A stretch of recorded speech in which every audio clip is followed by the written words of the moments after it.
एक समय की बात है। एक इंसान अपनी बीवी की रोज रोज की किटकिट से परेशान होकर जंगल में चला गया।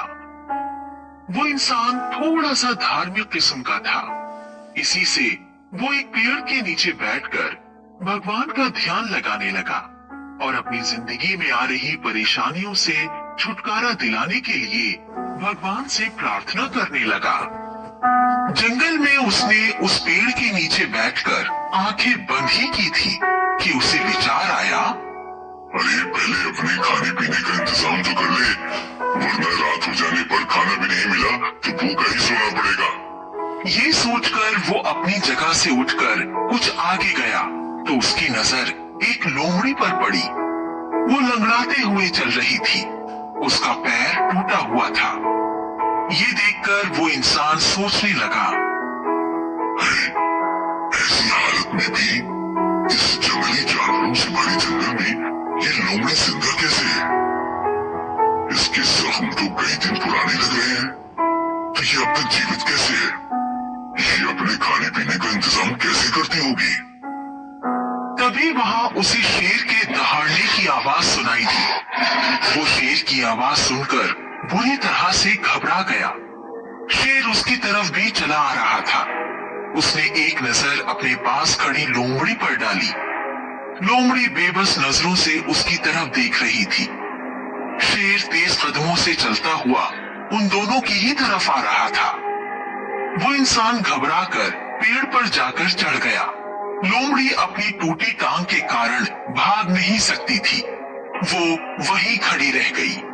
शेर लोमड़ी के पास आने लगा। पेड़ पर से उस इंसान ने नीचे देखा और सोचा, ओह, अब शेर लोमड़ी को मारकर खा जाएगा। थोड़ी ही देर में शेर लोमड़ी के पास जाकर खड़ा हो गया। ये देखकर उस इंसान की सांसें बड़ी तेजी से चलने लगी। उस शेर के मुंह में मांस का एक टुकड़ा था। वो इंसान अभी आगे कुछ सोच पाता कि तभी शेर ने वो मांस का टुकड़ा लोमड़ी के सामने गिरा दिया।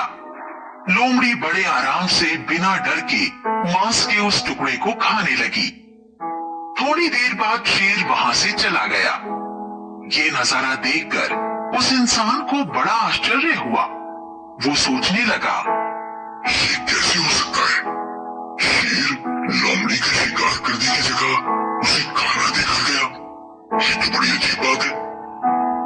वो इंसान पेड़ से नीचे उतर गया और फिर कुछ सोचते हुए आगे चल पड़ा। उसे अब भी इस बात पर विश्वास नहीं हो रहा था कि शेर ने अपना खाना लोमड़ी को क्यों दे दिया। तभी उसके मन में एक और विचार आया, भगवान जब इस लंगड़ी लोमड़ी के लिए खाने का इंतजाम कर सकते हैं, तो वो मेरे लिए भी खाने का इंतजाम करेंगे। मैं भी कितना मतलबी निकला कि भगवान का ध्यान छोड़कर पहले अपने लिए खाने का इंतजाम करने निकल पड़ा। अगर भगवान सच में है तो वो मुझे भूखा नहीं रखेंगे। इसके बाद वो इंसान वापस अपनी जगह पर आ गया और भगवान का ध्यान लगाने बैठ गया। उसने पूरा दिन कुछ नहीं खाया। वो लगातार भगवान को खुश करने के लिए उनका ध्यान लगाता रहा। इसी तरह 3 दिन बीत गए। उसे अब भी विश्वास था कि जैसे भगवान ने लोमड़ी के लिए खाने का इंतजाम किया था, वैसे ही वो उसके लिए भी किसी न किसी को भेजेंगे। पर ऐसा नहीं हुआ। अगले दिन शाम तक भूख के मारे उसकी तबीयत खराब हो गई और वो वही कमजोरी की हालत में गिर पड़ा। उसे अब भी विश्वास था कि भगवान उसे इस असहाय हालत में देखकर उसके लिए खाने का इंतजाम करने किसी न किसी को जरूर भेजेंगे। तभी वहां से एक बहुत ही बड़े महात्मा गुजरे। जब उन्होंने उस इंसान को इस हालत में देखा तो वो उसके पास गए। उस इंसान को लगा कि भगवान ने उसकी मदद के लिए किसी को भेज दिया है। वो इंसान उस महात्मा से कुछ कहता, इससे पहले ही उन्होंने उससे पूछा, ये क्या हालत बना रखी है तुमने? लगता है तुमने कई दिनों से कुछ खाया नहीं है। तब उस इंसान ने उस महात्मा को लंगड़ी लोमड़ी और शेर वाली सारी बात कह सुनाई। और उनसे पूछा, भगवान ने ही आपको मेरे पास भेजा है। आप मेरे लिए क्या खाना लेकर आए हैं? तब उस महात्मा ने कहा, नहीं, मैं तो बस इधर से जा रहा था तो तुम पर मेरी नजर पड़ी और मैं तुम्हारा हालचाल पूछने चला आया। तब उस इंसान ने उस महात्मा से पूछा, महाराज, भगवान मेरे साथ ऐसा क्यों कर रहे हैं? उनके पास जानवरों के लिए भोजन का इंतजाम करने के लिए समय है, लेकिन इंसानों के लिए नहीं। तब वो महात्मा हंस दिए और बोले, बेटा, ऐसी बात नहीं है।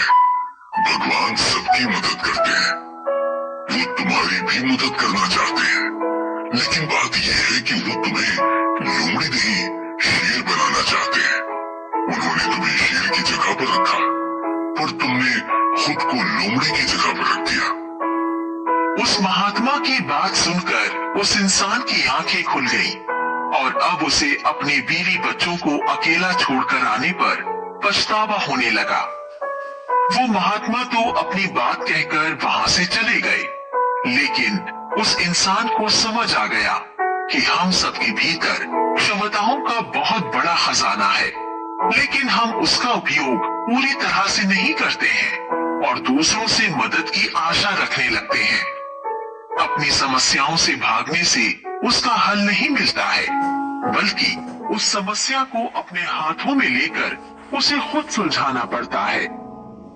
आखिरकार भगवान उसी की मदद करते हैं जो दूसरों की मदद करना जानता हो।